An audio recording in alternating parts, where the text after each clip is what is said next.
Into this video, we're going to be talking about my favorite travel setup, which usually entails lately 3 cameras. These 3 cameras that you see right now. So we're going to be talking about the Leica D-Lux A, we're going to be talking about the Leica M11 Monochrome, and we are going to be talking about the Leica Q or Leica Q3 43. I'm going to tell you why I decided to bring usually these 3 cameras. Let's go.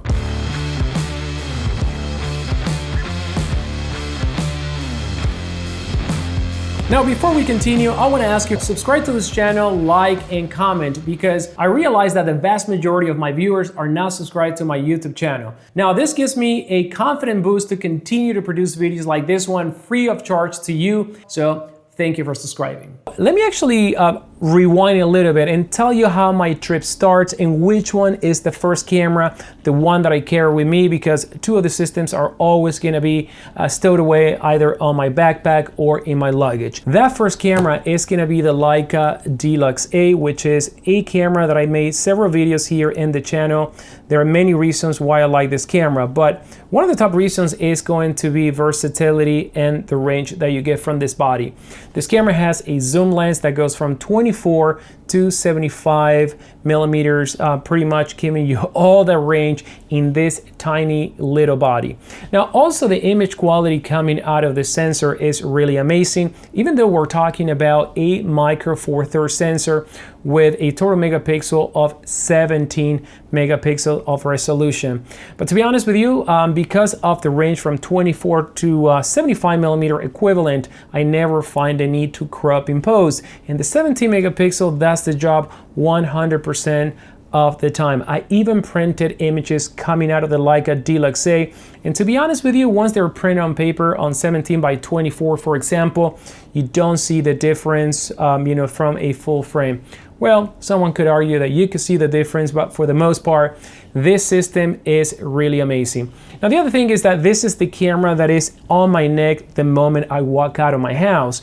And once again, because it's simple, it's light, it has a great battery life that can last you almost the whole day, and because I can operate the camera, including the zooming capability of this lens, with one hand.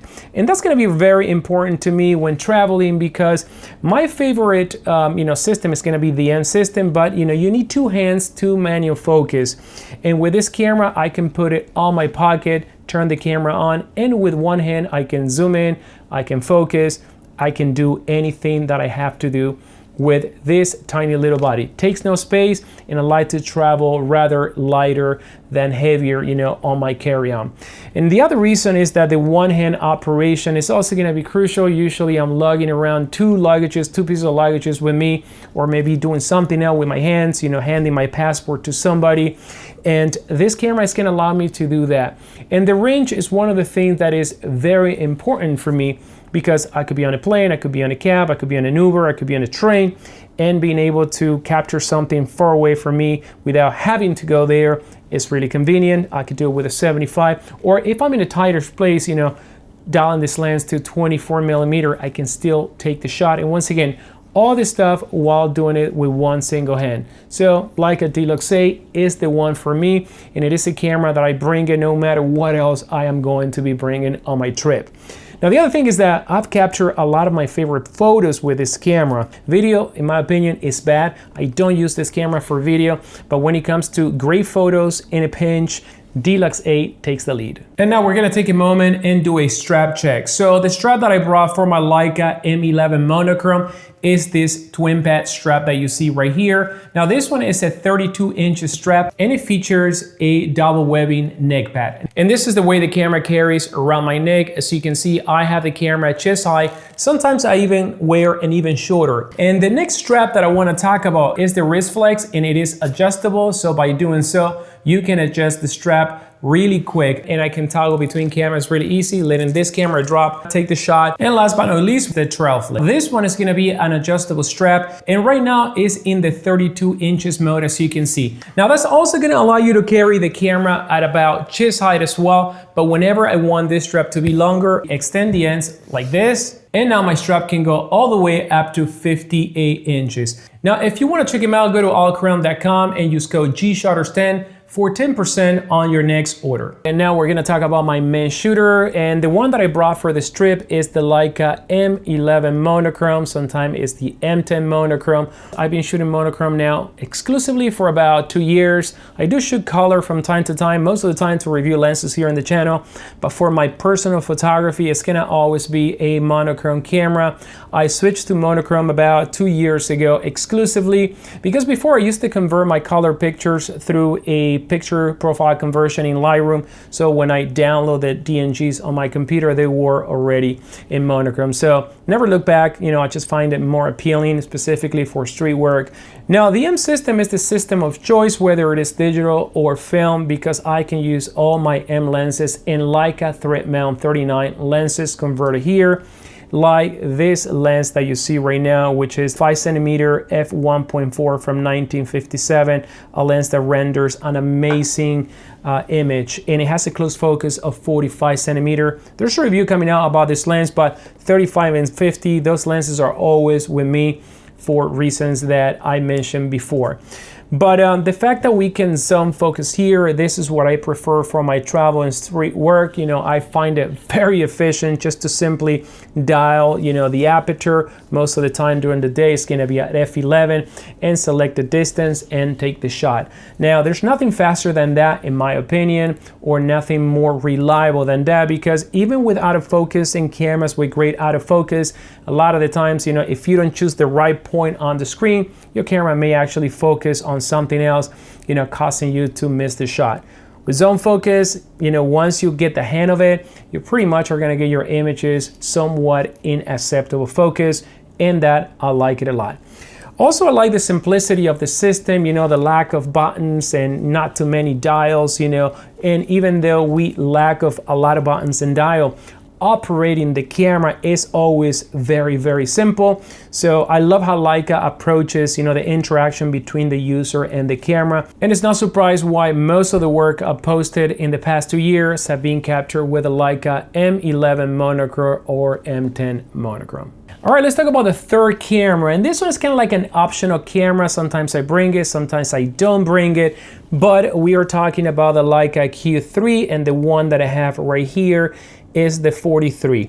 Now, let me rephrase. There have been more times that I bring the Leica Q3 43 for several reasons. I've been traveling, you know, because of work to New York very often, and you guys know how the weather it is right here. Now, this camera is weather seal, and it has a 43mm focal length. You know, the Q3 28 is another camera that I like a lot, but I've been leaning more towards the 43 now that I own it and been shooting more with this camera for several reasons. Number one, the 43mm is kind of like in between my 50 and my 35, which are my favorite focal length for my street work.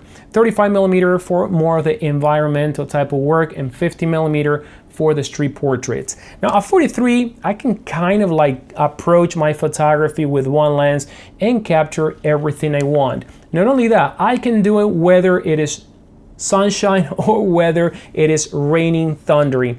I had this camera with water dripping, drenched completely, multiple times, and this camera performs really well. So yes, we have a Leica Q3 that is completely weather seal, and that has been for me kind of like a no-brainer. I just bring this camera because if it's going to be really crappy outside, I'm not gonna risk, you know, getting water in one of these expensive lenses or camera system, although I've done it, not anymore now. And the Leica Q3 takes the lead when it comes to bad weather. Now, also the other reason why I like the Leica Q3 line is because they shoot amazing 4K and 8K video. So a lot of the times, you know, I may be doing videos like these, and I want a camera, one system that can shoot video. And the Leica Q3 43 at 43mm is a great focal length for video as well. Now this camera is not going to rival anything from Sony because it has a pretty slow sensor readout. You are going to get rolling shutter when shooting with this camera, but for, you know, most of the video shooting that I do, slow panning and steady shots, this camera actually has a great image. And now with the capability of being able to connect a USB-C microphone and capture audio, it makes this camera an even more usable option for me for my photography and video right now. And these are gonna be the 3 cameras that I travel to the Strip, which happens to be the same setup that I've been using for quite some time. So we have the Leica D-Lux A right here, the Leica Q3 43 in this hand, and my main shooter, which is the Leica M11 Monochrome with some sort of 35mm and maybe a spare 50 for portrait. So there's also a 4th camera that I bring because I run this YouTube channel. I like to film videos on my trip. And what I use for video, for this type of videos, is gonna be a Sony ZV-E1 for travel with a 24mm f1.4 G Master and the DJI Mic Mini. But now I would like to know which are your favorite setup for traveling. List the cameras or camera down below and let's start a conversation. But until then, I'll see you in the next video.